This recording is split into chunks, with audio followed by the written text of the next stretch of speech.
right there. Well, I mean, listen, I've been trying to figure this out. So Trying to figure what out? Flat foot means that the bottom of your foot is just flat, right? There's no like little like arch. Is that what that is? Yeah, you don't have an Yeah, arch yeah. on the one side. Yeah. So I don't have flat feet, right? That looks like you No, have an you arch. I got Yeah. a little bit of arch, right? Yeah. You got a little bit of arch. But my feet are like this. I can't stand with my feet straight. You got like the duck walk. My knees touch if I do that, and it's very uncomfortable. And I feel like I could tear ACL at any point if I do that. Is that from like your sports days? No, so I'll tell you, my sophomore year, because I didn't play football my freshman year. My sophomore year, I was playing football, and they tried to make me play quarterback. So my football coach on JV at that time used to play for the New York Giants. He's actually in Tecmo Bowl. Nice. His name is Kervin Wyatt. He played linebacker for the New York Giants. Keith, you had to have heard of him. No, I'm not. I haven't heard that name, but I'd probably use him back in Tecmo Bowl. And so he was like my baseball coach too. He saw me play baseball before, so he was like, you're gonna play quarterback. I was like, I don't know, man. I'm more of a wide receivers type of guy. I never played wide receiver either. I played tight end, middle linebacker, and long snapper. I would never left the field. I got trophies and stuff. I don't know if you guys heard about that. Medals too. Yeah. Shout out to Keith. I was literally just organizing cards. Oh yeah, the metal card. Yeah, the metal card. That's a metal card. The guy has like 17 medals on his. Guy to have been difficult to roller skate with all those medals on. Yeah. Wait, it's not made out of metal. It's because he's wearing it's metal. a tobacco card. He's wearing medals. Like I thought it was a card made out of metal. I was like, what? I need to get my medals changed, adjusted so that I could wear them. But like they're a little tight around the neck at this age. But like, anyways, so he puts me in that quarterback, and I was telling my wife this story the other day, and I go, it's first scrimmage, right? Not even a real game, scrimmage. And we're going and playing up against Gonzaga, which is a pretty big high school in DC. And they put me under center, and bro, I'm like this under center. So like it's like as soon as I drop back, I'm just headed for disaster, right? Because I can't. My feet just don't work. I could do everything else, like see the field and all that, be the general, but my feet just don't do it. And so I'm dropping back, and it's like these guys are a lot bigger at Gonzaga. This is a private high school. I play in Montgomery County. I'm like. My high school had one winning season its entire high school alive, okay? And so I'm coming, these dudes are just coming right at me, and I'm just like, I just throw it up, and I just get absolutely plummeted. Like, I'm in the ground, it's got the grass in the face mask. I get up, though, it's touchdown, right? Never played quarterback again after that. The coach was like, nah, this ain't going to work. This is not going to work. So, yeah, that's my football story. Perfect QB rating over there in high school. Exactly, right? Yeah. So, shout out Dan in Demand. I don't know how we got into that, but apparently that was it. And you had asked about your feet, if they were flat or not. Yeah, so no flat feet. I do have duck feet. Well, this is a reselling podcast, but we could... I could listen to Tim's football stories. Oh yeah, I don't want to go all Al Bundy on him. You know what I'm saying? All Al Bundy. Oh man! Shout out Polk High. 6 touchdowns in a single game. Is that what? I think it was 6. Something like that. I think so. Shout out Polk High. Ray, you got to introduce us because we did a push record. I pushed record. So right in the middle of the story, I pushed record. So we got Buy It All again this week. Thanks for joining us. We got Jimmy. We got Keith, we got Tim, I'm Ray. Grab that tape gun. Let's talk about how we buy it all. We are talking. We don't have a topic. I'll tell you what. I don't use a tape gun. What? You don't? Wait, what? Yeah, I don't either. I hate a tape gun. What? I can never figure out how to use it personally. What do you guys use? I got like the tape hand, the tape like I guess you call it a tape grenade, maybe a tape knife, because it's not a gun. Grenade? It's a tape shank.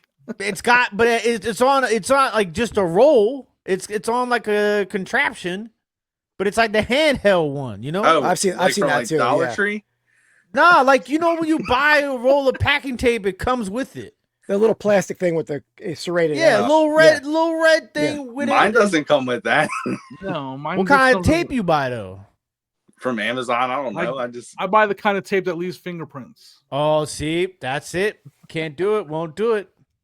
Wait, what does That- Keith use? I use nothing. I use the roll and a blade.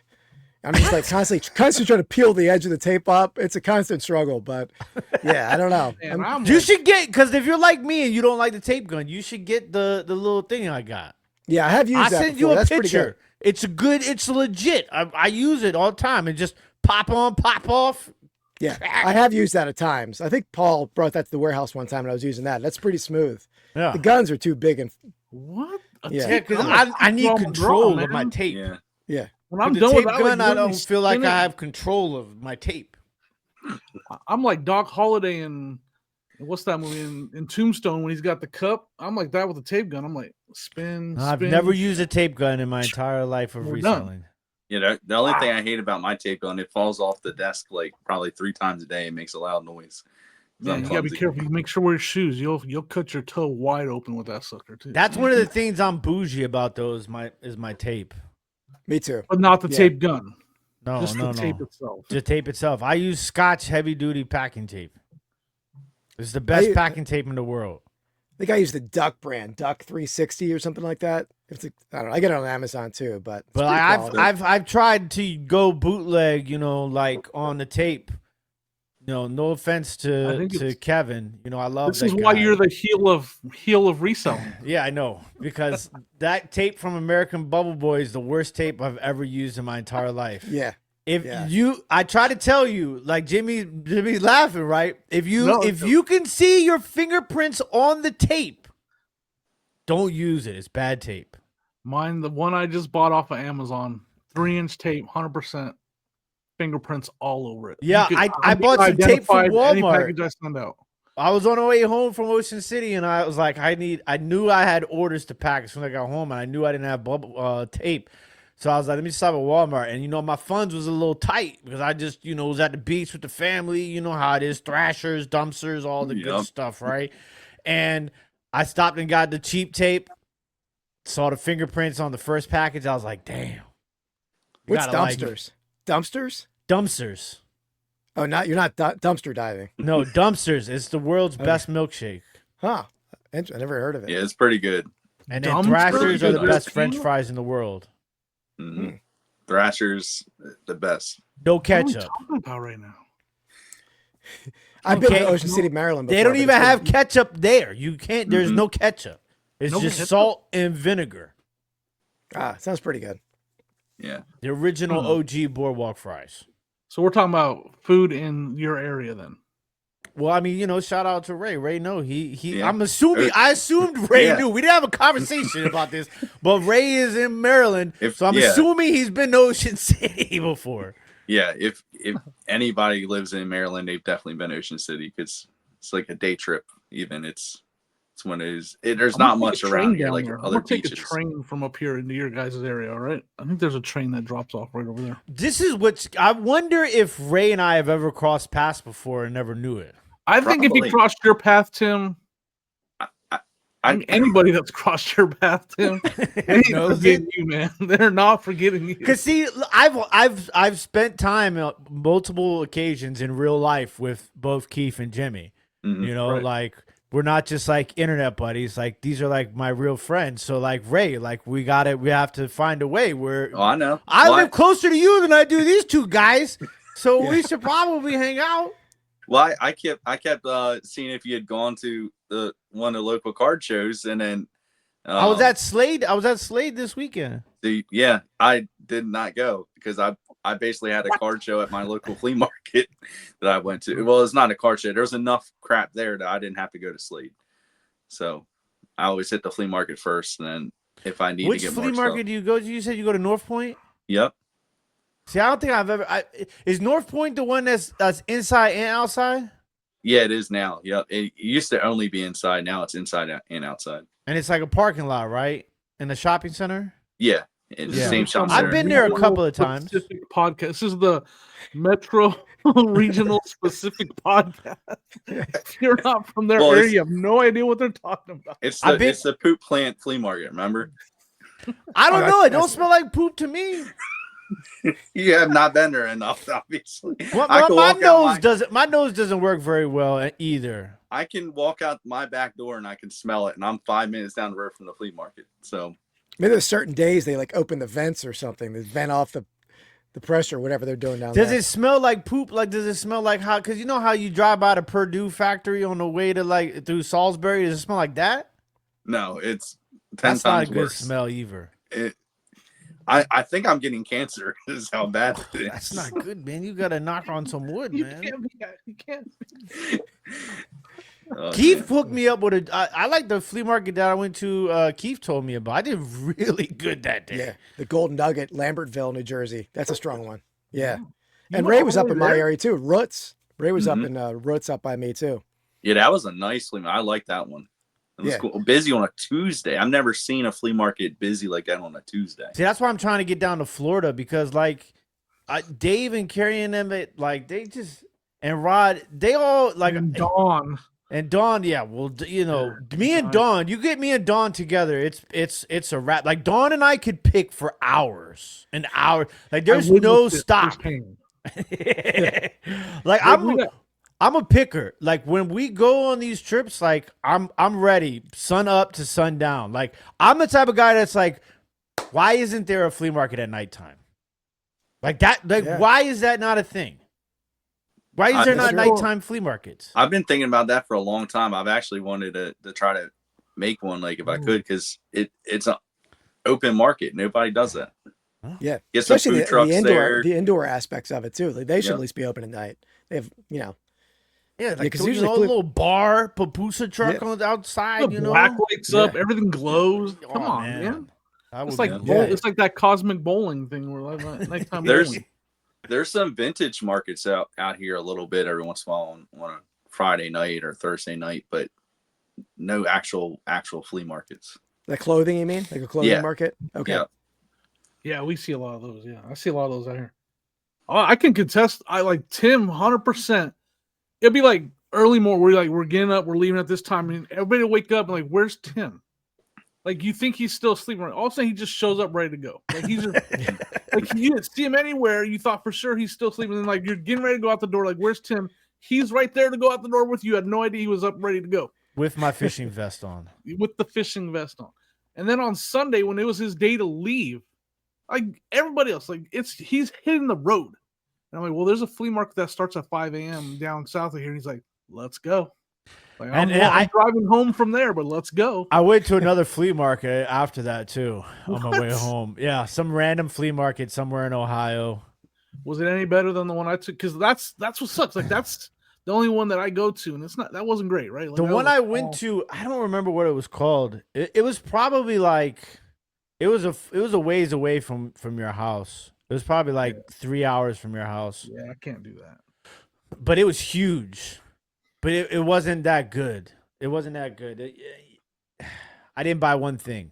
But I also was on like power walking the flea market. You know how like Yes. sometimes like when you like you Oh, got to be somewhere, but you're like I just got to check. So you know Yeah. like you go and then you just kind of do like Your like, walk you know. starts getting a little more hippie. Like you get a little more hip action in your Yeah. walk. You turn your hips a little bit. Yeah, I know what you're talking about. Or Plus, maybe that's I was pretty broke me. by that time too. I was hoping not to find anything. I had been on the road for like 2 weeks, so dude. Yeah. Wow. that's a Maybe I need wild. to look in Cleveland. Maybe I need to look to see if there's any better flea market. I bet you there's good flea markets in Cleveland. Well, how about the one that Josh over the Mojo Dojo they set up in Springfield? I don't know how far that is from you. That looks like it's a massive place. It's pretty far. Is it? I'd have to. I mean, I know he's far. Yeah, he's in like Lebanon area, I think. Yeah. Yeah, I'd like to Yeah. check out his spot one time. Me too, for sure. Yeah, I've never been out there yet. But Pennsylvania has some. I've always done really well in Pennsylvania flea markets. Now, technically, Lambertville or Golden Nugget is in Jersey. Yep. Technically. Now, there's some other Jersey flea markets too that I've heard good things about I've never been to the Meadowlands flea market before. Have you ever been to that? Never have. No, I've heard it might be closing. Actually, I Really? heard like rumblings at Columbus. Though Columbus is the greatest flea market I've ever been to, and I go there regularly. That's the one to hit in Jersey. If What days is that?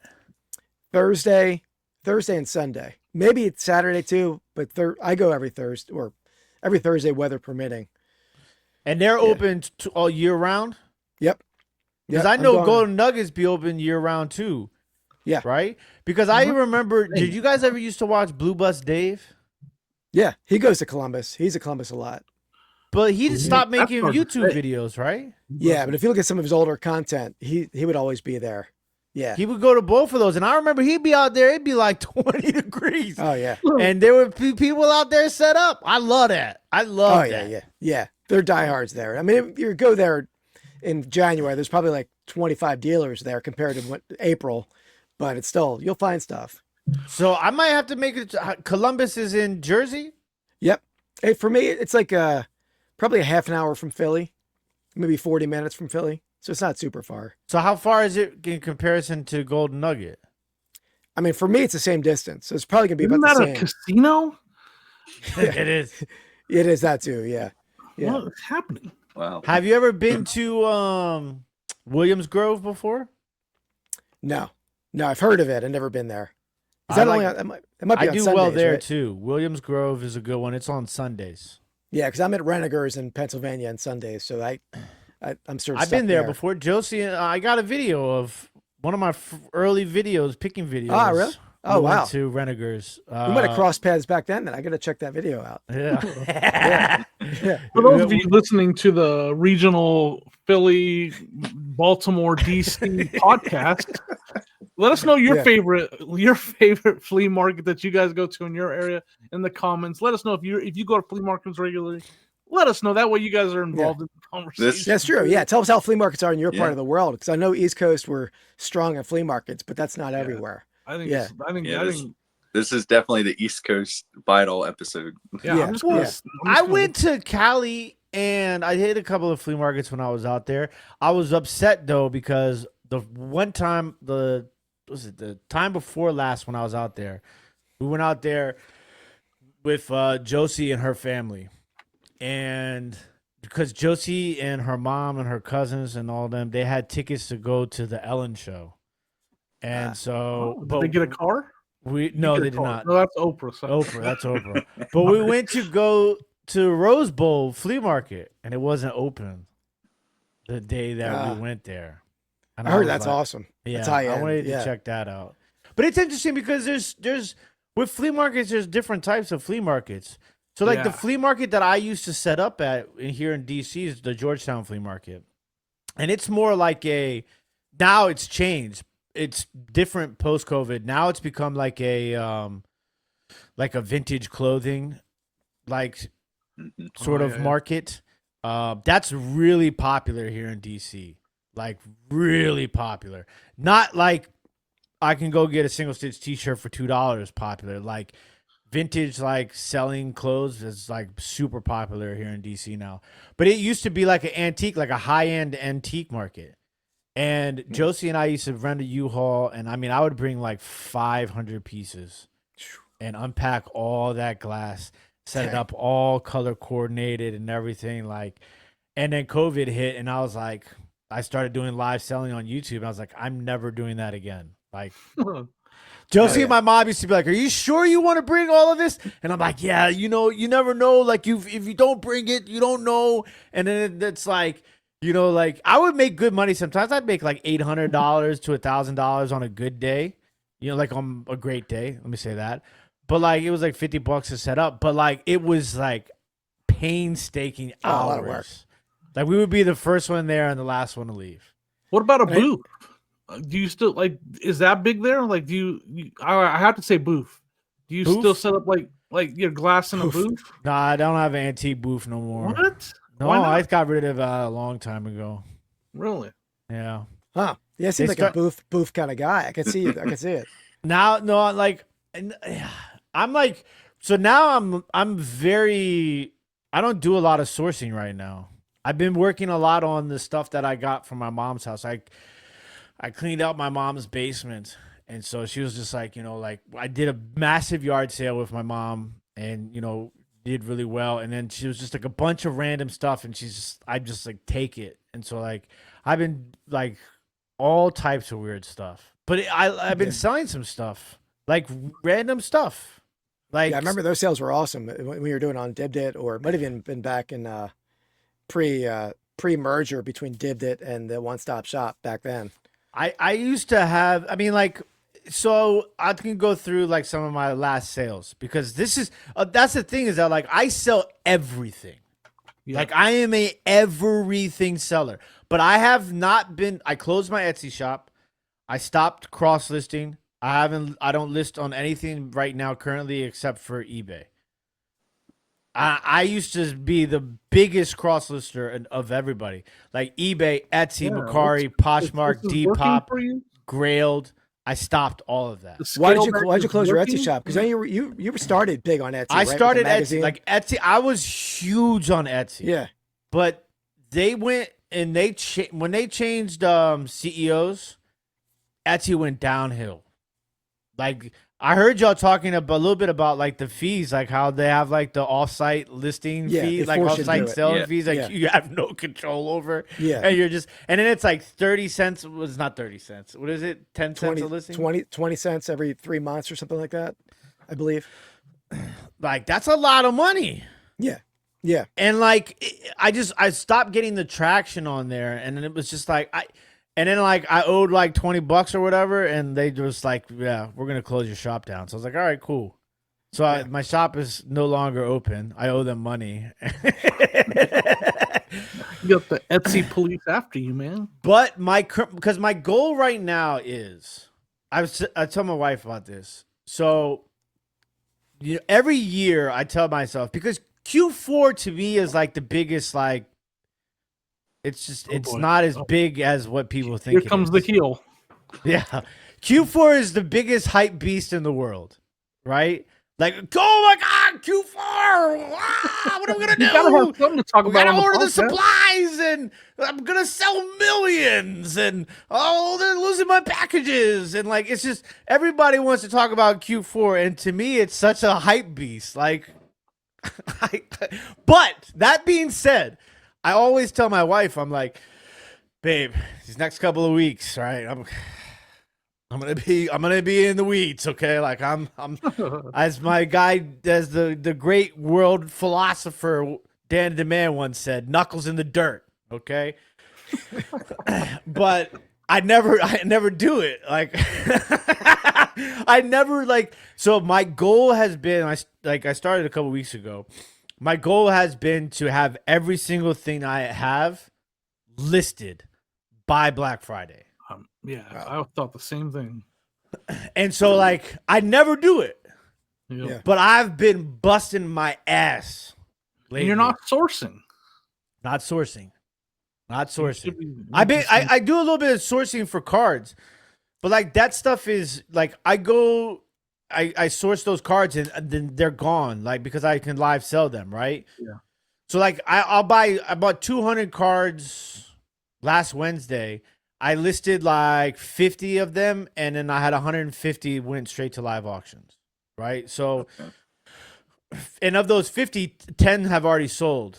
You know what I'm saying? So like that sort of stuff is a little bit different, but I'm still not going as hard, because like at this time of year, I normally clear out a lot of my card inventory because baseball season has ended.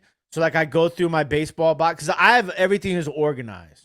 Like I'm super organized with my cards. So baseball season ends, I go through each team. I'm like, this card did not sell all season long. This prospect got released. His first Bowman doesn't have any significance anymore, right? So like I kind of wash through all that stuff, like fire sale it. Right. But with the other stuff, like I have so much stuff that I haven't listed, right? And so for me, it was like the time it was taking to cross list, it wasn't worth it anymore. So now my goal is to have everything listed by Black Friday, and then I'm going to wipe clean all of my other stores, like on the other platforms, and then start to slowly cross over the items into the other platforms again. Okay. So like But a whole refresh. Yeah, a refresh, and like Jimmy does the end of the year inventory, right? That's something I've always wanted to do, and I've never done it before. And Jimmy and I have talked about that since when we were doing Reseller Information Network the first time around.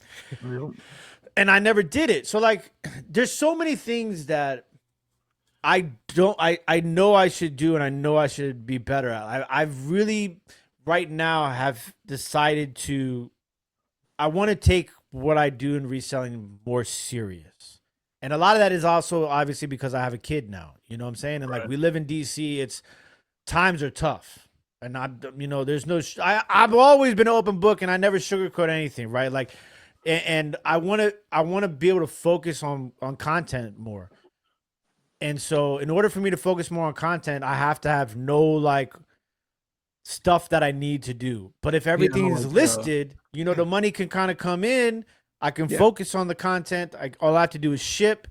And then I can, when I source, because I've gotten a lot better at sourcing, where when I source, I come home, I list it right away. You know what I'm saying? Like I don't let stuff pile up.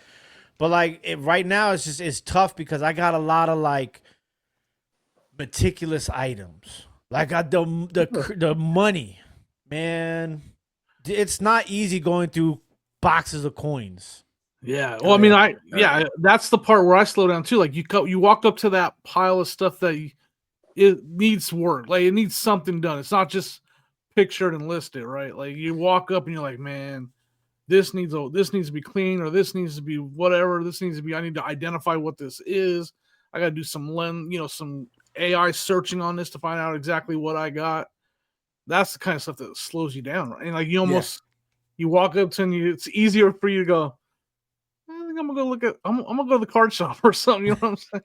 Oh yeah, I got a whole IKEA bag upstairs full of nothing but like Nikon Coolpix cameras that I need to test, and I know they're gonna sell. Don't even test it. Why? What? Well, because the batteries might not even be good. I'm not gonna. Who cares? Just list it as for parts not working. Untested parts are repair. Yeah. Well, I mean, but there's good money when they work. They're better. Yeah, man, no, just take a really good picture of their camera and list it for Maybe parts not working. I'll use one of the other cameras in the bag to take the picture, right? Because that's the thing. Like you, a lot of people don't realize that, especially with cameras. 9 out of 10 times, you can sell your camera for parts not working for like at 80-90% of comps of working cameras, right? A lot of times people think, oh, it's got to be like 50% less, right? But why? What did you? If the camera is like cosmetically looks good and it doesn't look like it's broken, chances are it might work, right? But I don't want to take the time to find out. Especially with like vintage cameras. Like the cameras, the like land cameras that fold out like an accordion. How the hell am I supposed to know if that works or not? Just people asking me questions about lenses and all. Like, look, is it scratched? I don't know. And I'm a photographer. I have pictures published in the Washington Post, but I don't know. I'm not Albert Einstein. I don't know even how the hell this thing works. It took me 30 minutes to open this piece of junk. I didn't know you're a photographer, Tim. I'm learning. Yeah. I've been published in the Washington Post before. Very cool. Man, he's delved into a lot of. I am actually. What's interesting is I'm a published writer and a photographer. Been published on both of those. So I've done nothing with my life. Little fun fact about Tim. So I studied journalism in school. Huh. I started off in business and then I switched my major to journalism. Oh wow! This is many moons ago. How many degrees do you have? Are you like carry? I have 0. I never finished. I'm probably a couple credits away from an associate's degree. That was gonna be the thumbnail. But yeah, I mean, these are the things that like this is what I kind of want to get into too with like content creation. Like obviously the picking stuff is fun. Like I've been out. Jimmy and Keith have met me in real life. Like the interaction with people when I'm out picking is like what I love, right? Yeah. Like I can take, there's no awkwardness. Well, it might get a little awkward after a while with me, right? But like I enjoy the back and forth with people, right? Like some people are like the people who hate watch resellers and they think that we're the scum of the earth, right? Yeah. But like I legitimately have, I'm sure you guys have seen the short before. I legitimately like negotiated parking. Like Yeah. we went to we were at the 127 and me, Carrie, and Dawn were in the car and they were like charging parking at the flea market, like on the 127. It was like $1. And I was like, bro, I'm about ready to ask him if I could pay 50 cents. Cause I don't want to pay $1.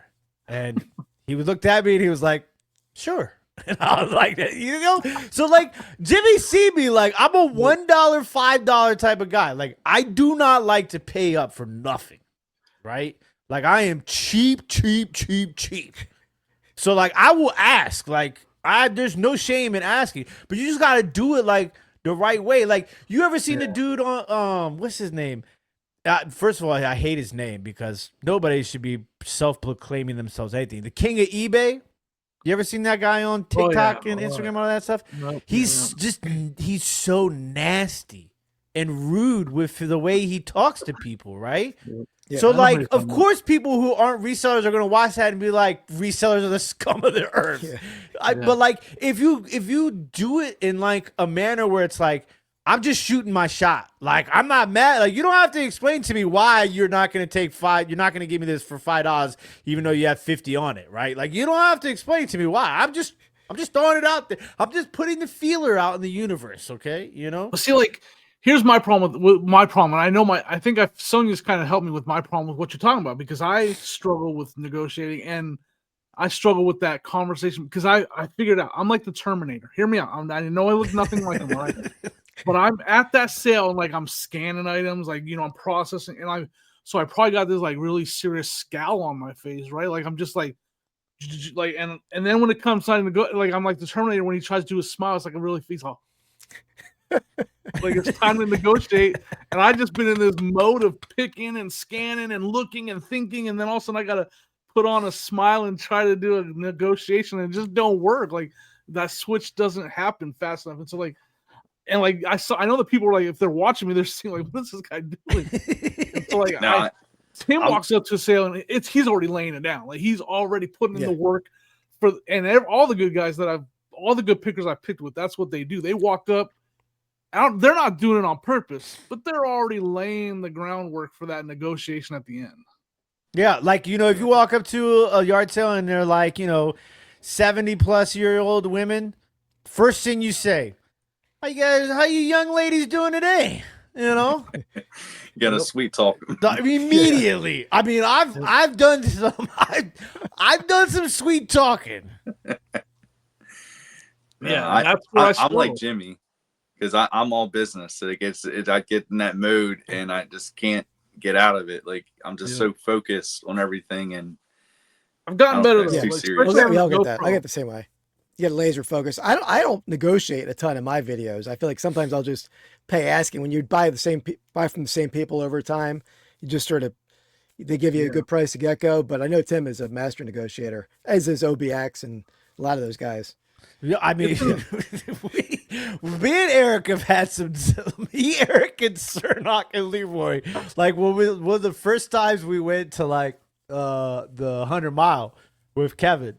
Kevin's looking like y'all can't come back here because you will not meet a cheaper group of individuals than the reseller information don't forget network. Death Pile. Put Mike in there too. Oh yeah, Mike's great. Mike, you walk up, me and Mike walk up to a yard sale. It's gonna be trouble, like one way or another. We can play like good cop, bad cop, right? With me and Death File Picker. Mike's right there with you guys as soon as he starts laying on the charm, and as soon as he walks up to the sale, he's already. But this is the thing I wanted to delve into.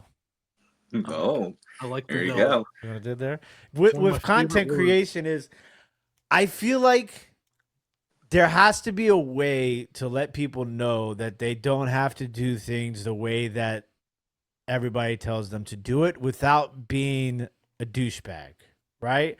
Like I don't want to because I always want to make picking content, but I also want to make content that's like, telling people like, hey, this person is telling you to do this and don't listen to them, right?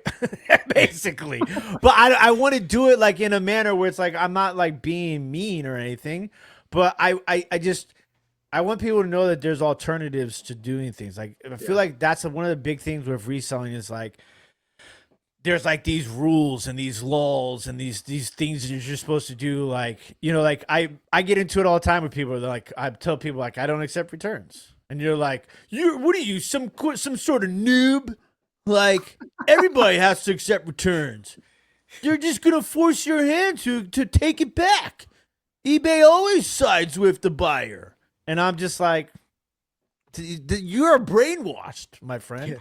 You know what I'm saying? So like stuff like that. Like I feel like I want to be able to show people because, and also like my level of vulnerability because I'm wrong a lot.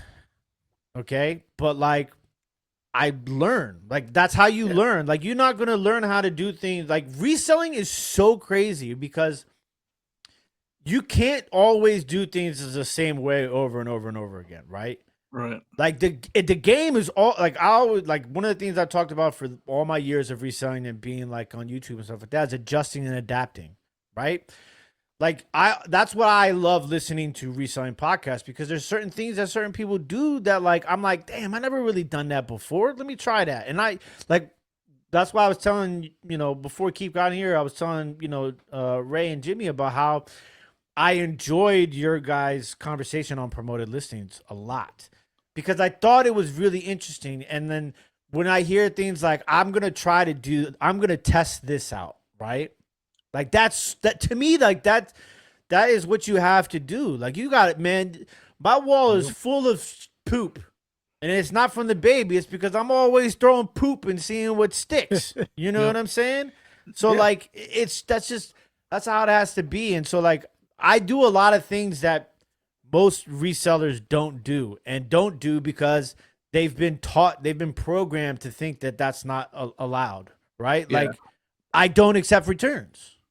I don't. Yeah, I mean, there's some bitter responses coming. Like I can tell you for a fact whether I accepted returns or not. There's been, especially some of the stuff I delve into selling, like if I've had returns where I had no say in the matter, and I think a lot of those responses are more towards the fact that they're bitter that it did happen to them, that they got that return that was forced upon them. There was nothing they could do. I've had that return. There's other people that have had it too. Like there's just nothing you can do. They said it didn't work.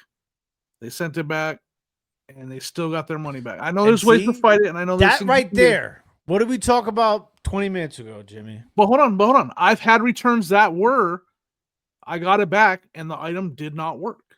I can't. But that's why you list everything as not working. So I don't list anything as working. All right. So I just had a toy that was returned that I did not see that one of the wings was glued on. And it was barely noticeable. But that's your fault. I know. I know. But that's an acceptable return. So if you don't accept returns, you can a little mistake and now you're accepting the return. Because you made a mistake. Yeah. So do you accept that kind of return? No, absolutely. All right. Well, so then you accept some returns. But I don't make those mistakes. All right. Because I take 12 pictures. Right. And I feel like when you don't like automatically accept my all thing returns, is more about the response that you get. There's people that for sure. No, you're fine. Yeah, but I think I do things similarly with Tim as far as not accepting returns, and then the father of the OTY down there. I do. We've talked about OTYing it on this podcast, but I feel like if you don't accept them, like you eliminate some of those easy barrier like returns where they're just, I changed my mind, I don't want it. Yep. Like obviously, if we made a mistake or it's truly broken, or we have to like.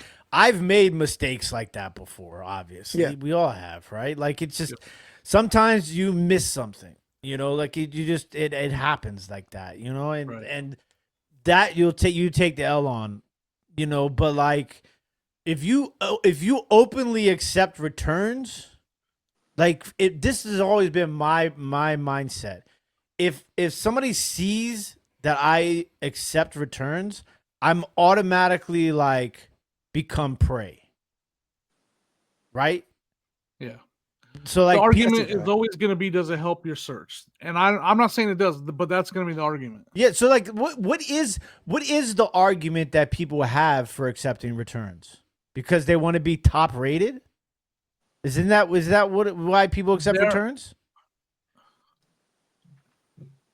I don't know. I mean, there's I think definitely so. been some in the past. There's been things that I've said that accepting returns does help your listing in the algorithm. I don't know if it's true.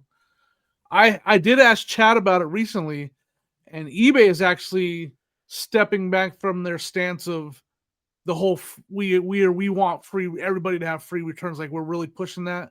eBay's even stepped back on that stance as far as free returns. Yeah, so I mean, because and I had that's a the lot to do with the craziest thing feedback to change me. that they made. Yeah. They made that feedback change, and they kind of had to with that feedback change that they made. Yeah, that's the other thing too. Is like with like feedback like removal is like I got neutral feedback removed the other day. Yeah, I was like, nope, this is not happening. I am not. I didn't like what you said about me. I got it removed. Bing, bung, bung. You know what I'm saying? I've like done that. It's easy now. it is. Yeah, It's yeah, it's very nice. easy. I had a crazy feedback that I got removed recently that was like called the post office and a-holes without the abbreviation and like put somebody's P.O. box address in the feedback. Like it wasn't the guys because they wouldn't deliver the package to him because he didn't have a P.O. box. I don't know. The guy sent me all kind of like profane messages, but yeah, they took that immediately down. Having an address in them feedback was just bizarre. Yeah. So it's just like that to me is interesting, right? Like, why would you accept returns? So like when people see that I don't accept returns, I see all these stories with like the crazy messages and like the people returning and all these horror stories. Those people, they stay away from me, knock on wood. Because they're like, they see 100% feedback, they see no returns accepted, they're like, I don't know, I don't want to mess with this guy. Right? And like the other thing is too is like sometimes I live life by Murphy's Law, right? So like for those of you that don't know what Murphy's Law is, Murphy's Law is what can go wrong will go wrong. So like I always prepare myself for that. So like people are like, oh well, they can just file an INAD, right? And I'm like, no, they can't just file an INAD. They have to INADs. Some people think that just because somebody files an INAD that you can't fight. Before you go into go into this. Tell me how that works because they can file it. Yes. So explain what happens, how you handle when they file. I immediately get eBay on the phone as soon as somebody. The biggest thing that you want to do is when somebody files an INAD. Because if somebody files an INAD and we make a mistake as a seller, then you have to take the return, right? Right. I think some people think that when I go on my no return rants that I'm oblivious to that, right? But as Jimmy and I said, like, you know, we miss a glued wing, we miss a chip on a rim of a glass, you know, like that sort of stuff happens. That's on me. Those returns you accept. But what I'm talking about is the people that try and swindle you, right? Yeah. You gotta remember, I was a swindler back in the day. Delve into that. Oops. You can't swindle a swindler, right? So as soon as you get that INAD and you know you didn't make a mistake, you gotta get eBay on the phone immediately. Because the quicker you do it, the better it is. Because you're on a timer, right? As soon as that INAD is filed, you're on the clock, right? Because you have to either get that taken care of, closed in your favor beforehand, or then you're going to be forced to accept a return, right? Because the time is up, right? So immediately you have to call eBay. 9 out of 10 times you can prevent the INAD from being real, right? So in my listing, my descriptions, I'm very, very, very particular with the use of words that I use, because I use my description as a defense, right? So I'm setting myself up for if in the case that somebody tries to swindle me, I can fall back on my description I can fall back on my photos. I can fall back on my item listed not as for parts not working, right? Because 9 out of 10 times, like people, like I've had somebody who tried to tell me like they filed an INAD because they said the color of the hat wasn't what I described it. They sent me a picture of the hat, right? I took the picture that they sent me. I put it in a split screen shot with the picture of the hat I had listed. Yep. And the color that was listed in the description and in this item specifics and in the title, and they lost. Tell us how they lose, because they closed the case. I have a bitter story that I'm going to tell. They closed the case in my favor. Exactly what you're saying. Yeah, and that's why I think you get some of the stuff that you get from other people, because they closed the case before it was shipped back or anything. Before it was even shipped back, because you have an opportunity, right? It's not like they don't take the money out of they don't freeze your money immediately when they file the INAD, right? Yep. And so that's why I say it's important that you get on the phone like right away. All right. And also I don't accept free returns. Also. So now they have to find the shipping label is what will defend you from that. What's that? Having no returns on will defend you from that? Because this is the thing is that like when they file the INAD, right?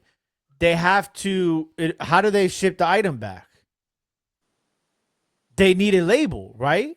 Yeah. Who has to provide the label? You. The seller. I do. Yeah. Right? So they can't ship me the item back if I don't give them the label. I have I think it's 3 days to give them the label, or eBay steps in. eBay will give them the label if they determine it's an INAD. eBay will give them the label. Yeah, but they have to determine that it's an INAD first. So to be clear, if you offer free returns, which I have, none of that. The label's already created. Even INAD or not, the label's they already got it. Yep. So there's no me saying, here's a label. They already got it. They already got it from eBay. So that's a big difference. You're using the tools given to you from that perspective. As far as I don't offer returns, you don't have you decide if they get a label or not. I've seen that, and because I've used it before. So you don't give them the label, obviously. Instead, you get eBay on the phone. I'm wondering, because you're set up that way, is why they will actually step in and not even give them a label, right? Yeah, and then I mean it's up to me though to I have to prove though that their INAD is incorrect, right? And a lot of times, like, what do you think though, like the top causes of INADs are? Like, this doesn't work is one of the top reasons, right? But you know that it works because you tested it. Yep. But if you list it as not working for parts only, yeah, but there are some margins right? there that I couldn't give up for that. You're protected, right? Yeah. You can say that it works in your description. You could show that it works in your pictures, or if you use videos, and then still list it as not working for parts only, so that if somebody tries to scam you and say that it doesn't work, you've already protected yourself. That's a whole new OTY right there. OTY, everything's gonna become an OTY. So you're saying show that it works, but then list it for parts and repair. Why not? Right? Like, this is the thing is that like people always are like complain about eBay doesn't protect sellers, right? They only care about the buyers, right? And the buyers are the ones that are 90% of the time, the buyers are the ones that are scheming and scamming, right? So it's up to you as a seller, as a businessman, to protect yourself. If nobody else is going to protect you, you got to do what you got to do to protect yourself, right? So like for me, like it's the little nuances like that like I do to protect myself. That's why I take pictures of everything. Like I'm very tedious with my pictures. I use the same description every time, like all that sort of stuff. Measurements, everything. Like I see people who say they don't put measurements in their listings. I'm like, what are we doing? I don't. But you're like, you set yourself up if you don't do that. For clothing, anything. I don't. Anything. No, I measure like my glass and my action figures for sure. Oh, so clothing. That's one of the only main things I do is clothing. Yeah, But then I don't. Yeah. Yeah. That's Huh. mostly what I do, like, or action figures. But I hate.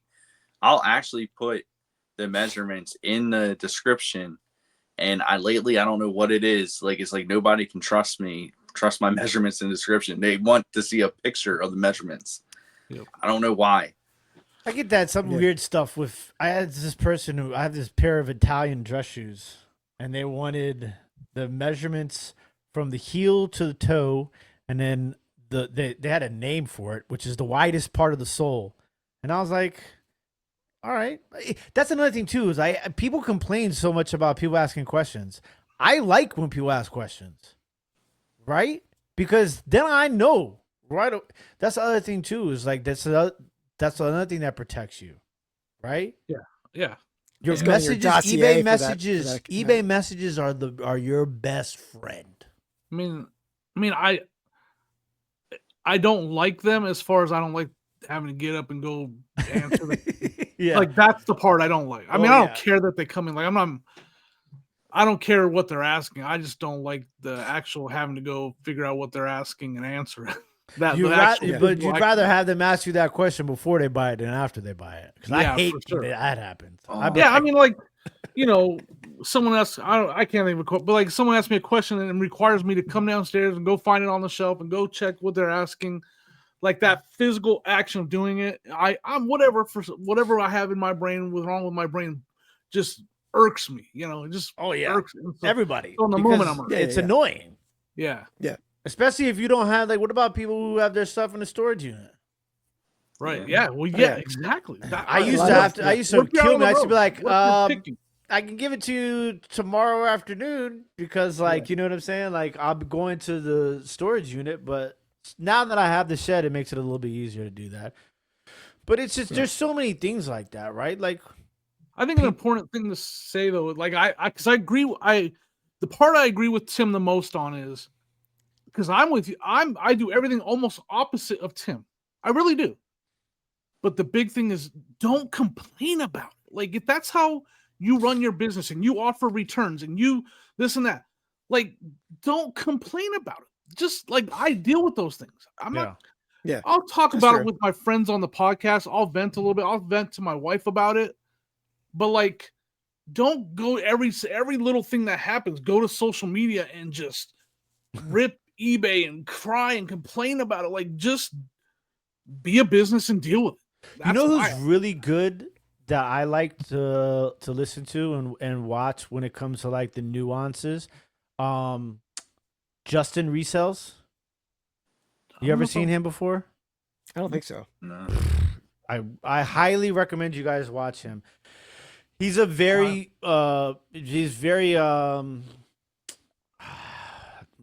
my words are fumbling right now. Yeah, I'm terrible with words. I was listening to you guys the other day. Keith was fumbling. Everybody, all y'all were fumbling words. Oh, yeah, I I can always understand fumble. now at the time you guys record why you I'm fumble surprised words. I'm actually on a podcast at this point with as bad But as I am he's with words. very good with his vernacular and his delivery Like and everything like articulation, that. how he Yeah, articulates. articulation. Like Yeah. he's not doing it necessarily. Like some people will do that stuff, and it's like you got to go through a whole video of them like all this other crazy stuff before they actually say anything that what you want them to say. He's very straight to it. It's not a lot of entertainment value, but I am entertained because I can his voice, the sound of his I wonder what voice. his background is. Like, does he have a background in education? I don't remember. One time I did the Nurse Flipper show, and he was a guest with me at that time, and I was like, oh, this dude gets it. And so like he was one of the first people that dropped the video on the new promoted listing stuff, and I watched his video, and it was just so spot on. Like, so I highly, like, if you guys get a chance, check his stuff out because he does a lot of like the nuances and the behind the scenes eBay stuff. Because me, I'm more of a all carry method. Like as long as I buy it cheap enough, I'm fine. I take good pictures. I detailed descriptions. Like there's some people that don't write descriptions. Like that to me is the craziest thing too. Like. They just put the title in the description and they just move on? Like what are we doing? Copy and paste, bud. Well, Copy and paste. Okay, I'm gonna admit I kind of do that, and then I have to say good condition or sometimes. I do it. I do a little bit depending on the item. Sometimes I do. My You got that descriptions, Control V, Control descriptions C. are like 5,000 words. Well, your description is a court case ready to go, right? And you're like, that's what it's in your dossier He's of got like your the file. Matlock description. Yeah. Oh, man. I put That's great. minor wear. It could be brand new, bro. I put minor wear as shown in pictures in every description. His looks like a dang legal document. Like Yeah, exactly. you gotta fan through it. It's even crazier now since I started because listen. This is just to show you that I change. I've never listed out of all the years I've been selling online. I have never listed on my phone until like 2 weeks ago. How are you liking it? Yeah. I told Jimmy and I talked about this morning, like because I have all my stuff in the shed, and like this death pile of stuff that I've been going through. Like I've been selling, like doing like theater, a lot of theater stuff. So like window cards. They're like the posters that they have in the I thought lobbies. you were like doing actual theater, like you were the one up there. No. All right. They're like they're like sometimes I take it that, like, outside. he's a reseller and he does theater now. Like what's that? Photographer for Gonna be on Broadway. He's on Broadway now. That's the thumb. Dude, it would be really cool to have a reselling Broadway show, but we'll save that for another episode. But but no, like so I'm in the shed and I'm taking pictures. So what I used to do is I used to take all my pictures and then I would edit them and then I would upload them to my Google Photos and then I would go to my laptop and I would download all the photos and then I would put everything into list perfectly. Is that what I pay for monthly? I don't know. Yeah. One of those cross-listing apps. And then I would go from there. But then I was like, one day I just was sitting there. I was like, man, I'm taking the pictures right now. And I was doing research. So what I would do is I'd take I would take all the pictures as if I was taking a picture for the listing, right? Yep.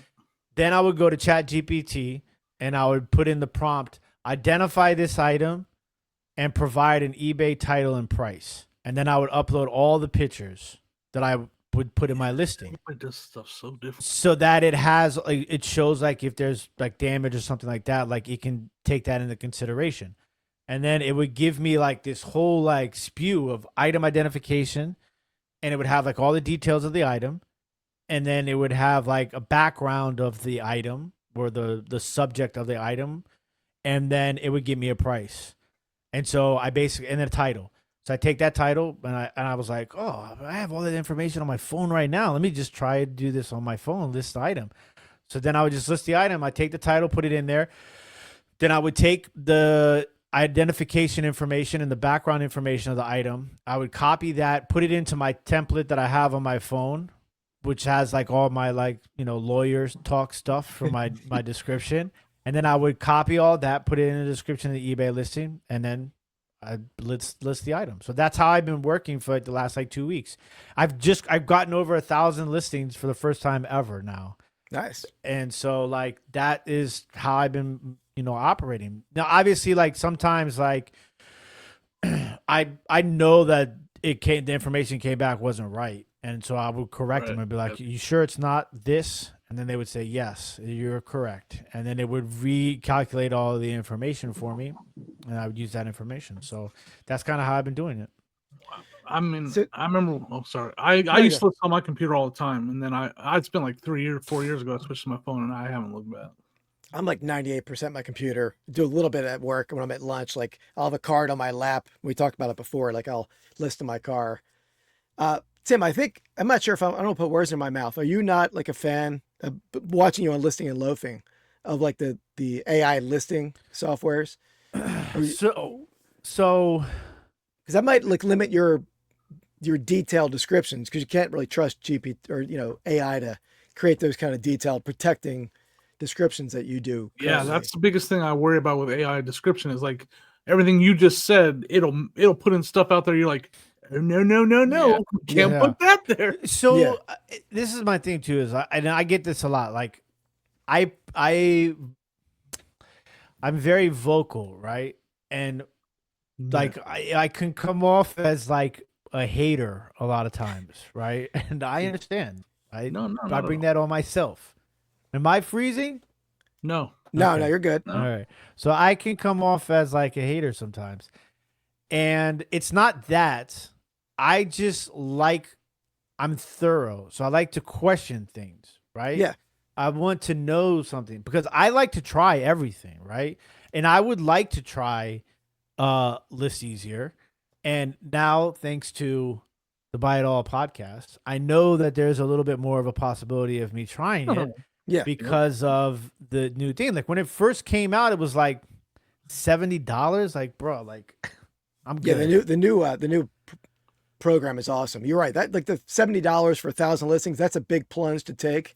But And 100 the listings for the $14.99. trial was like 10 listings. Like, Yeah. if you're gonna, to me, it's like that's the craziest part because it's like if your whole thing is how you can list 100 listings in 2 minutes. How do you expect people to try that if you Yeah. give them 10 listings to do? Like it defeats the purpose of the of showing what a program can do, right? Yeah.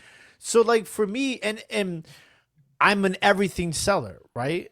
Like you guys know just off of what I comment on what I'm packing, right? Like Yep. today I packaged a golf club, I packaged sports cards, I sold a vintage airline mini travel bag, I doll boots, you know, like I autographed 8x10 of theater actors and actresses, of framed antique postcards, like all types of random stuff, Oh, right? yeah. So like for me, in my mind, I'm like, how can I utilize this program for what I sell, right? Yeah. Like I don't know if it would work, and that's the key thing is I don't know, right? I'm not saying that yeah. it can't or it won't, but I don't know if that's if I was a like clothing seller, or if I had bulk lots of stuff like Keith was talking about how he uses it for pennants and pins and stuff, right? Or Yep. action figure, weapon accessories, Yeah, which, yeah. you know. That's what, Yeah. So for me, like I haven't gotten to that point yet where I want to try it. Now, if I get close to my deadline here, where I don't have everything listed by Black Friday, I might just spend that $15 and spend, you know, entire day taking pictures and just try it, right? Like with everything I'm when I get down to my deadline. But with cards, it doesn't make sense because I can use the eBay photo dump for my cards. Yeah. And it basically does the same thing, right? I was thinking about the coins you mentioned. The coins, it might identify those coins, like everything about them on its own. Like you don't have to even do the research. I mean, Well, see, pricing, you have to research it. You still got that's the other thing too about like stuff like that with coins specifically, right? Because I'm learning. I don't know. I don't Yeah. know nothing about coins, right? But I found one of the holy grail of the pennies, and so like I'm gonna get it graded. Oh, But wow. like, if you were to just like take a picture of it, they wouldn't be able. You wouldn't know. They wouldn't be able to tell you if it was the rare version or not. With ChatGPT, I can type in the year of the penny and ask ChatGPT what are the valuable pennies, right? And it'll list out all the pennies that are valuable and why they're valuable. So then I can take that information and so go it won't to my pick up the year. pennies. You don't. It won't pick up the year and be able to recognize from the photo. I'm just asking because I don't. I wouldn't even. Well, no, I so would like try that. Like I would ask Chad. I would take a picture. Like, can you tell if this by this picture if this is one of the valuable pennies? so what it will do is it'll ask you to provide more information. So like It with will? coins, so like I went down a rabbit hole of like Spanish coins the other day. And in a Spanish coin in certain years, the pesetas, there has a date on it, but that The date on the pesetas? coin is not the actual print date. The actual print date is a incredibly small number inside of a star on the back of the coin. So that's not going to be able to be picked up by an image. That's going to rely on the human eye. So like if you're I feel like the AI listing stuff, you shouldn't use it to shortcut research. I'm a firm believer in research. Like Worth Point to me has always been the best reselling tool on the planet, right? Like books. Like you see, these are all books on glass and stuff like that right here. I have an entire bookshelf in the hallway of nothing but books on like antiques and collectibles. And so for me, like you can't use AI software to listing software to shortcut research because you'll get screwed, right? Because maybe it saw that penny and it just said, oh, this is a 1909 penny. And it wrote the description and the title and everything like that. I sold the penny. Somebody bought that penny for $10 when it's actually a $900 coin. See, that's Yeah. what- Yeah, I guess it's all if you can trust it to figure out if it's how good the AI software is. You're right. I mean, maybe it'll improve to the point where it's as good as ChatGPT. But like, I think for certain things, it's like if you're doing hats, right? Like I can fly through probably what they've done for me after they've got my pictures to check and see, make sure there's nothing in there. But like I'm very like detail oriented. So for me, like I feel like it would take a lot of time for me to check AI's work. Yep. Yeah. When I could just do it myself. So why am I paying for it? And then, like I said, with the cards with eBay, right? Like, so I take 2 pictures for each card. That's another thing I changed. I used to take 6 pictures. I used to take a picture of the front, picture of the back, picture of the top corners and the bottom corners for the front and the back. Now I just take 2 pictures, one of the front, one of the back, but really up close pictures. You know what I'm saying? Like no top loader, no penny sleeve. So like with eBay, you can do bulk listing by the amount of photos. So like I took 102 photos for 51 cards. So I go to bulk listing and I do photo upload and it asks me how many pictures per listing. And I say 2. Then I upload all my pictures and then it gives me all the listings right on eBay. And really? so like, you know, like there's a lot of like work you have to do though. After that, it's not just because sometimes it won't pick up the picture of the card because it might not be or something. What's that? Are you using a template with that? No, I have a card template that I use for all my card listings, which is a complete novel, right? And so I take those, I go and I copy that, and then you select all the listings that you're about ready to do, and you can bulk edit certain things. So I bulk edit the description. So I paste that in there, and then now it puts that in all 51 listings, right? So it's creating the titles and all the set, the year. It creates all that stuff, right? Nice. But it doesn't do it for all the cards because sometimes it might be a super rare card, right? And it doesn't pick it up. But what I do is I list all my cards. I do all my cards in collects first, right? So I scan my cards in collects, and collects picks it up immediately. If it doesn't pick it up, all I have to do is put in the player's name and the card number and what it's out of, and bam, it'll select it. And so what I do is after I bulk upload all my photos in eBay, I have a tab that has my collects account, and then I have the eBay tab. So I just copy the title from the collects and paste it in there. Copy, paste, copy, paste, copy, paste, copy, paste. What is collects? Collects is like another selling app. It's also, it's like you can use it just to like catalog your collection. Oh, But That's it's the one that's also hooked a up with selling app. Is that the one that's hooked up with a Car Scanner Card Pro? Dealer Pro, yeah. Car Dealer Pro. Okay. okay. Yeah. So I use collects. I make sales on collects too, but like I use it basically as like my database from all of my cards that I have listed. Nice. And also I make money doing it too. So like that's how I do on my cards. Like now I'm sure List Easier might work for the cards better. I would have to test it to see what the comparison is on what they pick up. But like with cards too, it's like if a card is numbered out of 199, right? Does it know that it's not 199? Do they know if it's a lava versus a wave? Because Aqua Lava and Aqua Wave could both be out of 199, right? So then I got to check that. Then it's like, does it tell you in the title that it's 196 out of 199? Or, for example, I found a Mike Allstock card the other day. It was numbered 40 out of 199. Jersey number match. Yeah. Right? if I don't have that information in my title, it completely defeats the purpose and the value Yeah. of that card. Yeah. Can I rely on AI to do that? That's the problem. That's Yeah. more I see towards what the Douglas weapon side of it. Like you know, like if you have a bag full of GI Joe weapons, let's say you were lucky enough to know that they're all GI Joe weapons from the 80s, right? But that's all you know. Like you don't know anything more about it than that. You don't know anything. You don't even know GI Joe character names, right? You just know Snake that this eyes. is a bag full of weapons. And then you go and take pictures, like Tim said, and you load them. You're putting all your faith in it. Like you're like, I'm trusting that that's Snake Eyes sword. I'm trusting that that's Duke's gun. Like because AI told me, because I don't know. And like you said, you're not taking the time to actually research if it was right. Oh, that's. Then you want to talk I'm about not saying it's IDADs. wrong. I'm not saying it's wrong, but you're putting a lot of faith in it on something you don't know a lot about, and you're hoping it's right because you didn't do any of your own research. You let AI do it all. That's But see, a that's why I hard think step. that That's a it's hard step to take. It is, Yeah. and I think that that's the important thing is like I don't, like I said, I don't want to sound like I'm a hater. It's just that I have questions for how it would work for me personally.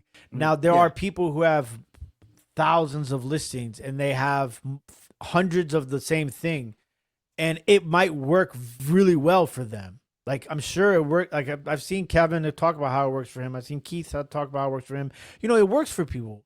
That's great, and there's nothing wrong with that. Like that's awesome. And I'm glad, right? Right. But like, this is the problem: is that like people think that there's a problem with asking questions, Yeah. Oh, yeah. right? Yeah. And absolutely. I feel like with reselling, that's the most important thing. Like it's kind of like we just went full circle, right? With like buyers asking questions, but Yeah. it's important for sellers to ask questions, right? Like if I'm trying something new, I need to be able to ask questions, right? Like, and that's why when you guys were talking about the promoted listings, you guys, if you guys who didn't watch that episode, or go back and watch that episode again, and listen how many times each one of you guys ask a question to one another. A lot of that conversation was questions that you guys asked. And you weren't even necessarily asking Keith. Keith might have been asking himself, but out loud, right? Or Jimmy might have been asking a question out loud, right? That's what made that conversation that you guys had about promoted listing so good, because of all the questions you asked, right? Yeah. Because if you go throughout life and you just blind faith, or just, okay, this is what they said, I'm going to do it. They say it works, so I'm going to do it, right? You should ask questions before you do it so that you understand what you're doing, right? And then maybe there's something that you're like, oh, well, but will it do this after I do that, right? They told me it'll do this, but if I do that, what happens next, right? Like that's how you become a better reseller. Yeah, and super smart to say, you're not going to use that as a research tool, right? You got to know what the items are selling, and if it makes it a quicker process to sell it, great. But you can't take a shortcut. Yeah. Yeah, like with the pennants you mentioned, you can see right there. That's what I was saying. Like with a card, you can at least see it's the guy's name. You can see, what card year it's from. With a pennant, you can see what team it is or whatever it's about. But like with a like what I talked about, you're putting a lot of faith in it. And that's why I haven't quite. Because can I stop myself from double checking the work? I don't think I can. Like I don't know that I'm gonna it's so easy to just be like post 100 listings. And then I'm gonna bring this thing to a real big full circle that Tim didn't even expect here. Then I get that INAD because it wasn't Duke's gun. And then do I tell them, sorry, AI told me it was? No. So now we're going full circle into that INAD that I'm gonna get because it wasn't his gun. Yeah, I mean, not even just that. Like, what if you don't know? Like you said, like you don't know the toys, and what if there's a piece missing from the weapon? But hell, if I know that there's a piece missing from that weapon, but an AI doesn't catch it, they don't put it in your description. Then the person gets it, and they're like, "Well, where's this piece?" Yeah. See, like I would trust it. Like if it was a bag full of actual GI Joes, the actual action figures, I would trust more. That's something that should be able to identify quite a bit easier. And that's why I wanted to bring up the weapon, because Mike, I was listening to the Leftovers, and Mike was talking about how it was already, he was having issues with it, like, I don't know, some along the lines of every weapon he was putting it as a Transformers weapon, like defaulting over there, even though it wasn't even a Transformers weapon. So there's already one thing that I would have to, figure out and have to correct. But like trusting it, man, anyways, that's a hard step. Oh, I just remembered. Sorry, Ray, before I forget. Keith, you're good. If you go into your photo room, you can change the option of how your photos are saved. Then it will save your photos in order, and it won't put that's them awesome. out of order. Yeah, that's awesome, man. Appreciate it. Yeah, that'll save a lot of time and list easier. That happened to me, bro. And I absolutely, like, the first time I was doing a bulk listing in eBay, I was like, bro, what are we doing? Like, the cards are like all in different places. That's super annoying, especially if you do like batch in photo room, and you like you stop at one batch and then you go in and do another batch. Yep. And then it's like mixing the two batches together. So if you go into photo room and change how your photos are saved, it'll automatically fix that for you. Okay, awesome. Appreciate that, man. That's a great tip for me and for people watching if you use photo room. Yeah. Yeah. So I want to say that the results with this AI, it just definitely varies from category to category. Like, you're gonna have, a lot of success in certain categories, and there's gonna be categories like I sell a lot of sports memorabilia that's like signed. It's never gonna be able to identify the signatures. That's one of the biggest things. I mean, I have to go into Facebook groups and figure out, like, hey, who signed this half the time, because if I buy a lot of signatures, and I'm not even gonna know every single one. And you get collections, there's no way that I could identify each one. So I would never even expect AI. And then on top of that, are they, is it going to be authentic? So I wouldn't trust an AI lister for that, but I did use ChatGPT to figure out autographs on a pennant this weekend. Oh, really? Like it actually did it. I was impressed. Okay. So I wouldn't trust an AI lister to do it, but you could like use it as a research tool. Yeah. To help identify. Well, it's still gonna vary though, because the pennant probably had the team name on it. Yeah, that's what I was saying. It's like, it's probably difficult with just a baseball and a signature. Single sign baseball is tougher. Yeah. Because I was doing it with, I had all these theater, 8x10s, and like it had the picture of the lady or the man and the signature and all this other stuff.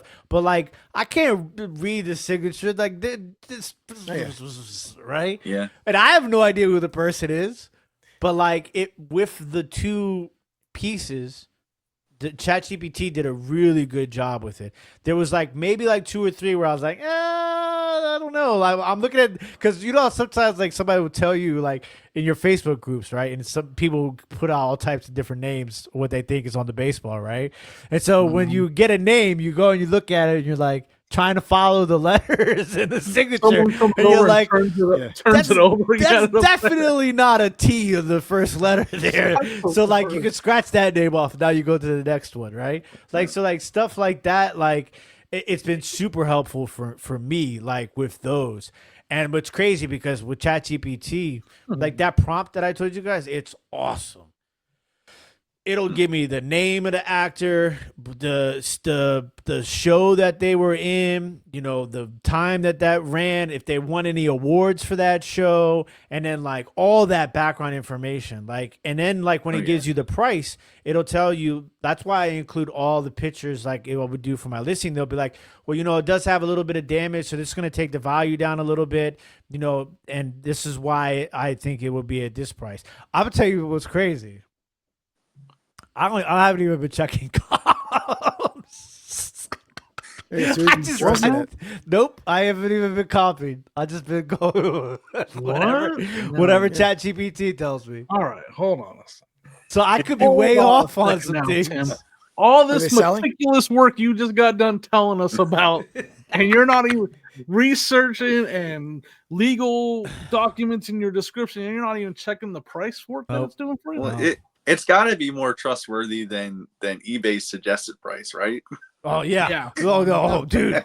I look at some of those suggested prices. I'm like, man, no wonder y'all be sending me these lowball offers. Y'all been using eBay suggested prices to send me offers. We're talking about cards, though, right? We're talking about No, cards. no. Autograph photos, right? Is Yeah, what it was? autograph, Just all the autograph theater photo. All right. memorabilia and stuff like All that. right, all right, all right. I was like, wait a second now. And I've been doing. I just like yesterday, last night. I did a whole lot of antique eyeglasses.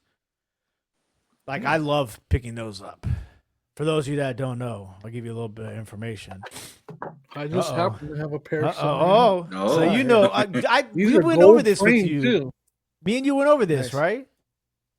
Not You- yeah. We wait. These been sitting here for over a year. So yeah, we did. So, but a lot of the times, what you have to do is you got to have a loop. Use a loop as your best friend. Yeah. Okay, so in antique glasses, on the bridge here, there will be information. So it'll either be 14 karat gold, 12 karat gold, 10 karat gold, 14 karat gold filled, 12 karat gold filled, and so like that's why those glasses can be worth so much money. Like I found a ton of 14 karat gold glasses, and they sell for a couple $100. And I did also on the arms. On the arms, you'll get like I'm over here looking at these ones. the right now. information of these on the arms here. And what I learned last night, sometimes if you find a really nice pair of old glasses, these pads right here, they're not pads. They're 10 karat gold. Oof. Wow. Yeah. So Dang. those antique glasses, because like nobody's like looking at stuff like that. You know what I'm saying? So like, I am right now. yeah. I'm trying to see what it says. It says something right there. Yeah. So that's the little things like that. That's how you get the edge. But like, that's the thing is there's so much information like that. Like Yeah. I love watching people pick stuff on and put it up on the internet and like I'm like, man, I would have never known that was worth that much money. Never. And I'm the one thing I'm really bad at, is toys. I'm not really good at toys. Like I know if it's an old toy, right? Like I can tell if it's old, right? And if it's cheap enough, I'm gonna buy it, right? But like I didn't know about stompers until 127s ago, and I found one. That 127. That was my goal to find one. I found one. It was a McDonald's one, but still, it was a stomper, right? Well, I think I had that one before. Like, it was a truck. Yeah, they're like trucks. Yeah, I had that one. I had that one last year. I've never found a red line before in the wild. What? I found two. This just like within the last 2 months, I found two. It's crazy. But like there's so much stuff out there that you would have no idea. Keith, Oh, yeah. you might have been mad at me. I passed on something. I was a little budget tight, all right, on Saturday. There were winner's circle photos from the 50s horse racing. So like they were like black and white photos and they were on like board and it had like the first place, second place, third place of horse races here in Maryland. And I really wanted to buy them, but the guy was not budging. And he was like, I've put a couple up on eBay already. And I was like, at that point, I was like, all right, it's not worth my time to try and go back and forth for him. Because I would have paid $2 a piece on them. But he was trying to get like $5 a piece. And in my opinion, it wasn't worth it unless I was going to buy them all. I think it was like 20 or something like that. So, but that's something you would have probably bought, right? No, actually, I've had a lot of them, but I don't think they sell great. I mean, people sell them as like a decorator piece, but I think they're pretty common.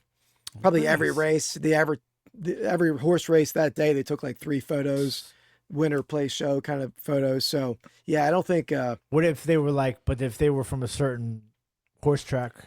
Yeah, if it was like a big like, name horse you know, or something for sure. Yeah, you like probably Kentucky racetracks and stuff like that. Like or like New York or California. Because when I started doing my research, I saw a few that sold for like a couple $100, but they were like famous racetracks and stuff like that. Or maybe like racetracks only existed a short time, something like that. Yeah, it's a niche sort of thing. But like stuff like that, I don't know. Like that stuff is hard for me to pass up sometimes because you never know. Like with some of that stuff, I sold a magazine today for $75. 1964 Look magazine because I had a Norman Rockwell full 2-page piece in there from I forget the young girl's name who broke the color barrier. It's Ruby something, I think. Ruby Bridges, maybe. I think it was her name. But it was a Norman Rockwell. He has a famous painting of her, walking with the police officers and stuff like that. But like, I would have never known. But like those sort of magazines, like you always look them up, because you never know. Like so, like I don't. Yeah, you. 60s, 50s, 60s, stuff like that. Like there's a lot of random things from those eras. Like, and then old stuff too. But sometimes you get tricked. You're like, man, this thing is from the 1920s. This gotta be worth some money. And you get home and it's like $10, and you're like, damn. Yep. Speaking of AI, and I think you would hate this, Tim, and I don't know if this is going to be a trend in like yard sales and in general, but I was at a private pick. A guy who watches my channel, great guy. He gave me good prices, but he would I would ask him prices on stuff like this. I bought this from him. These are all pins, right? Olympic? No, they're all Phillies pins. Oh, Phillies pins. Okay. Yeah. So I made him an offer on stuff, and he would, everything I bundled up together, he would take a photo in ChatGPT. What should I ask on this? No right? way. Everything. And it was like 30 comics laid out on the floor with ChatGPT. What is this worth? And he's a reseller, so he knows what he's doing. And he would he gave me a good price. But like, if this is something that all yard sale sellers end up doing down the road, it's going to like change the game and like sourcing for sure. But I'll tell you what, it'll never change the game. Yeah. It'll never change. It will never change the game. AI will never ruin yard sales. I mean, probably not. Totally. Probably not. I mean, maybe occasionally you might go to a bad sale where the people are just ChatGPT and everything. But but they're never going to sell their stuff. Yeah, you're right. Right? People are lazy. Why do you think everybody's not a reseller? Because they don't. You can lose buys. You could lose buys. I lost a buy from. I had that one where I bought the GI Joe vehicle. Yep. They started looking stuff up while I was there. My pile got reduced because they were. Now I agree with you. I don't think they sold it, but I also didn't get it either. Yeah. I mean, that's fine, but then you're still gonna have the people that are like, my wife is gonna kick me out if I don't sell all of my crap I agree with that. I agree with that. I think there will always be. It's way more people who do yard sales, who are flea markets, right? Like we go to Ray, Keith, we all go to flea markets, right? 75% of flea market vendors are what? Clear outs, right? Oh yeah, they're buyouts. That's what you live off of there, right? Those people, the last thing they want to do is look. They load all that stuff up in the trucks. They put it in the banana boxes. They bring it and they line it up on the floor at the flea market, and it's gone. Yeah. Right? They don't want to load it back up for sure. Yeah, they want to get the next unit. Yeah, there's too many people that are doing stuff like that. Like, so it's a numbers thing, right? Like, are there going to be people like that? Absolutely. Those people already exist. They're the eBay printout people, right? Yep. Like, we already deal with that. Before AI even became a problem, we already dealt with people who were eBay printout people, right? That's eBay printout people have been around for what, 10, 15, 20 years? The volume has gone up. The volume, I think I've seen it. I see it more. I'm agreeing with you, but I also think that volume wise, I'm seeing for sure. I agree with that. More because Lens has never been at your that. I know Jimmy hates Google Lens so much, and listen. I love it, but I hate it. It's love-hate. You're 1,000% right. I talked to my mom, right? You know, my mom's an old school picker, right? I learned the game from her and my dad, right? Like that. I grew up going to yard sales and on flea markets with my parents. She's hit me up. She's like, I got this necklace. It's going for a lot of money. And then she'll send me a screenshot. And it's like all the answers from the Google Lens. And I'm like, Mom, how many times I got to tell you? What did it sell for? It's like, I don't know. But, look at it right here. This is how much they're selling it for. I'm like, come on, Mom, you're better than that. Don't be that person. That adds to kind of what I'm saying, like, not only is the volume gone up because it's in more people's hands, easy to do, but it's also bad information on top of it. Mm-hmm. No, like, it's right. We all know it's way worse than not looking at sold comps. if you've lent something and you've seen some of those first prices that pop up, you're like, where did that number even come from? First dibs, cherish, like those are some of those results are what those are. And if you guys don't know about first dibs and cherish, it's literally like 20x what an eBay sold comp is all the time. When I first started, I got bad information like that. So you know, like I was doing a lot of. Not like now I do a little bit. I still do obviously a ton of glass and ceramics stuff like that, but I'm a lot more particular and meticulous with it because I learned, I studied, right? But when I first was getting into it, I would use replacements because to identify the pattern and all that stuff. After I found the maker, because patterns are so important when it comes to ceramics, porcelain, and glass. So, but replacements prices are always like about 2 times the price of eBay. But I didn't know that for like the first year because I wasn't selling on eBay. I was only selling on Etsy. Gotcha. So my prices were always high because I was using replacements as a price guide because I didn't know any better. You know what I'm saying?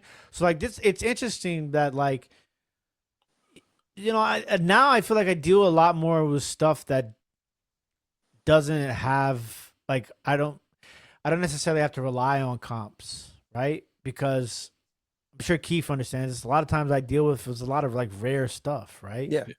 And for me, and this goes with sports cards, for me, what's available on the market is just as important as what has sold. Like in sports cards, people make that mistake so much. They're so focused on what the last comp was, right? That they don't even think to look at what's available, right? So like if I have this card and there's only 3 listed right now, right? And all 3 of those listings are $30, right? And I list mine for $25, but the last sold is $10. Somebody sends me an offer and they're like, the $10, this is the last comp. Go find it right now. Yep. Yeah. For that price. Hey, yep. What was that plush that I asked you about? You worth pointing up for me. It was a plush from Blue's Clues. Yep. Yeah. Steve. Right? And it wasn't listed anywhere, and there was no 90-day sold comp. And Tim sent me a screenshot from WorthPoint that it had sold like over a year ago for $90. That sucker went up for $200 because there was. If you want this book, I'm the only one that has it. Yeah. Yeah. And I didn't even no offers were open or nothing, and it sold for full price, $200. Yeah, that's the big picture that you control the market now. You know. So like, do you guys like quick run around here? Do you guys all do flat rate shipping? I do most of the time. I do a little calculated for some things. Mostly stop doing free shipping on your cards. Why? Stop doing it. Don't do it, man. Don't do it. Never put nothing is free shipping ever. I know it's not. I know you're trying to get rid of stuff. I heard you say it and I was like, Ray, don't do it. No, it's to make it easier for my buyers, and then I don't know, it's just to get them to buy more without the hassle of trying to. I understand. You know, I understand, but be careful. All that free shipping adds up. But I also don't do standard envelope. Yeah, and I do. I know. I heard you earlier on listener living saying you don't do standard envelope. I did want to talk about that because, I mean, like so go in again. Like, why don't you do standard envelope? It goes back to Murphy's Law, right? Like if I charge you $5, I ship every single card the same way. Yeah. Right. I put my card in a penny sleeve and a top loader in a team bag with a Dibdit Cards business card, in between 2 pieces of cardboard, wrapped in 1 sheet of bubble wrap, put in a bubble mailer, and sent out Ground Advantage. Every single order the same way, right? So I know you're not gonna come back to me. Oh, this card came in, it is damaged, it got damaged in transit. Hell, if it did, not through that.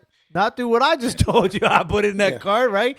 And so like, and it didn't arrive, you know, like it's the tracking and then or it takes 2 weeks to get to you, And now I gotta sit here and answer damn questions. Where's my card? I ordered it 2 weeks ago, right?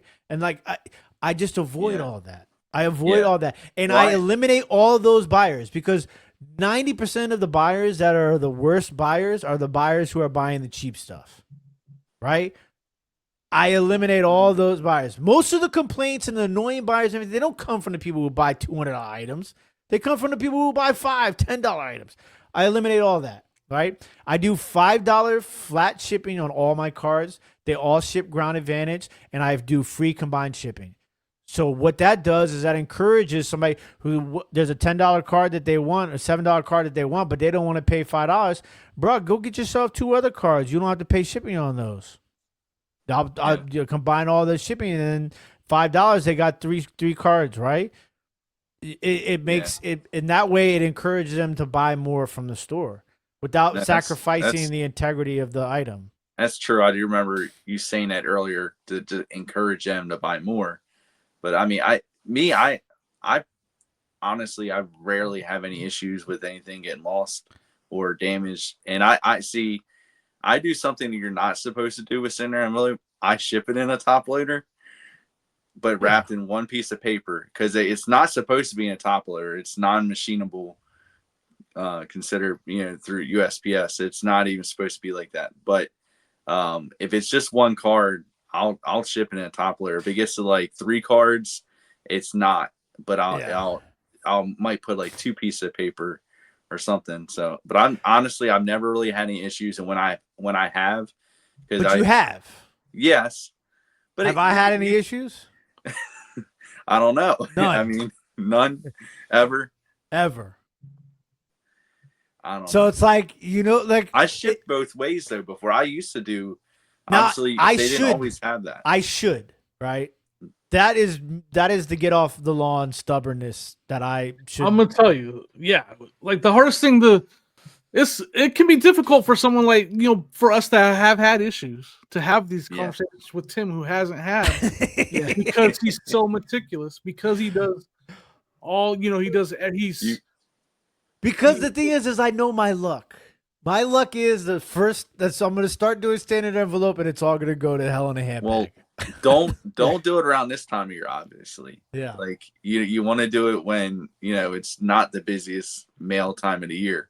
But I mean, I do it on, now I will say Macari is not the best to do that on because you don't get your payout until obviously delivery. Yep. So I actually on collects, I get it all the time on collects. They're like, can you do center envelope? I'm like, hell no.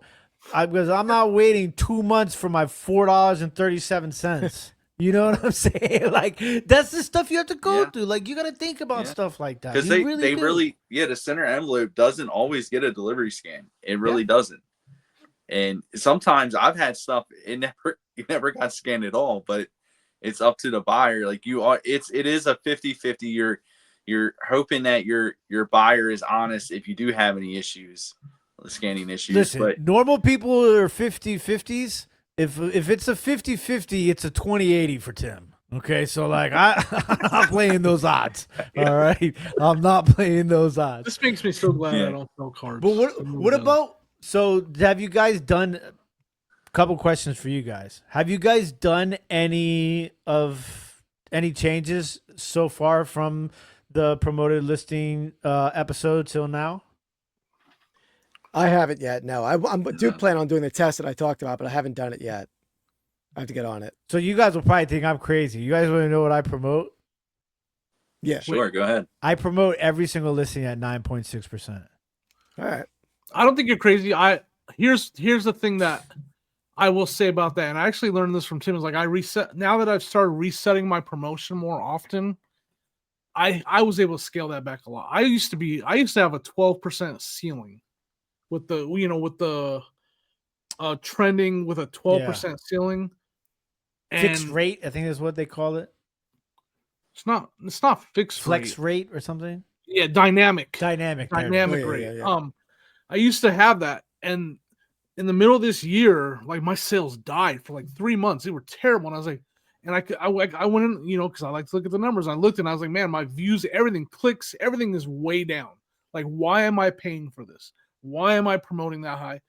I literally changed my promoted to 4%, and my sales are just, that was way earlier in the year, like March. My sales have been fine the rest of this year. Like, and I've been, what I do now, just to keep things, like Tim said, changing things up. I go from 40% to 5%, then back to 4%, and then up to 5%. And I just, every time I reset it, I change the percentage 1% just to keep things 100%. Like, it changed that promotion on that listing every time I do it. So that's what I'm doing. And it's working great for me right now. And I don't know if I'm going to change that up when it goes into effect, if I'm going to go to more of a manual thing, because I like the way this is working. So I might leave it alone. I run my promoted listings for 4 days at a time. So I've set my promoted listings to go from, so tonight my promoted listings will end at midnight. So, or midnight West Coast time. So I will then restart my promoted listings again to run until Friday or Saturday. Oh, wow. And then I'll stop I think it. that's actually And then rerun it again. So every 4 days or so, sometimes 3 days, sometimes 5 days, I will end my promoted listings and then restart it again. I recommend doing it. I do it now, and Tim, because if you about that, if you look at your graph chart, you'll see that after 3 or 4 days, it starts to decline. Yeah. So that's why I stop it after 3 or 4 days, and it gets an immediate boost. And then it'll go, a little, like, pretty much even, and it'll start to drop down, cut it, boom, immediate boost. Do you end it or pause it? End it. End it. Okay. And create a completely new promoted So that's listing. crazy. You guys are doing like end sell similar and ending promotion, and that's you gotta keep. And I run a sale too. My store is always on a sale. Oh, really?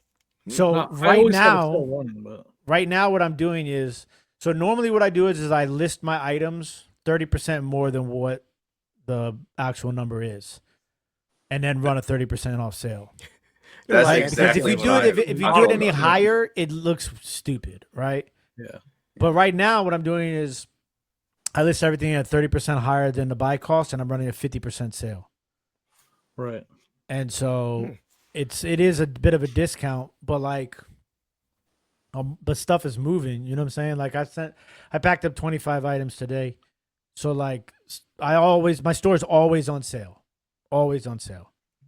Yeah. And it's just kind of how I've always done it, because it just, to me, it's a psychological thing with people. Mm-hmm. They see a sale and they're more inclined to click, on stuff like that. All my listings are at 90 or have numbers after the decimal cents. There's no, unless it's like really funky with the sale, sometimes it'll land on $15, but normally everything is 99 cents. And so with the sales, it'll come down. Sometimes it'll be like 49, 69, 79, 89. But like, it's always has decimal points in there. Like, and anytime I send an offer, I always go, like, if I want it for $20, I'll never send a $20 counter offer. I'll always send a $19.99 counter offer, because that 19 looks so much better to the buyer's eyes than the 20 does, even though it's 1 cent difference. Or something like this, that's smart. I mean, I do that for all my listings, but I've never done that in offers. That is smart. Counter offer. Yeah.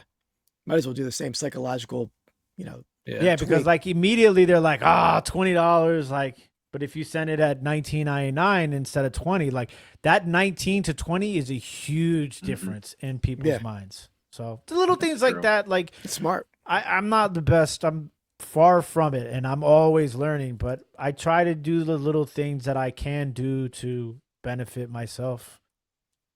That's all I can do. Yeah, I went back and forth with myself. I haven't done it yet, but I was thinking about going up to 30% like you do. But like now I'm like, well, by the time I do that, people are like, oh, you're just like everybody else going up 30% right before Black Friday or something. Yeah. Putting it on sale. Last thing I want to ask you guys, because this has been on my mind. What are your guys' shipping processing times? 3 days for me. 2 One days. day. 1 day. Right. I mean, I would like to be lower, but I just Two. can't get it with my work schedule. I mean, I'm sometimes like right at the edge of that 3 days. I'm at 3 days too. Yeah. So I've never been anything other than 1 day. that's crazy. I can't. So do you change that to same day during the holiday season? No, I always keep it one business day. I've never changed. The only time I've ever changed is when I used On to do vacation? vacation mode. Back in the now I use time away, so I don't even use it anymore. Now I don't use it at all. I have not changed it in like 3 years since Do you, my handling Keith time has been 1 day forever. or Ray? Do you, either one of you guys change your shipping time during the holiday season? I No. used to, but it stresses me out too much. And to be fair, because we're all like on the East Coast, so it's like the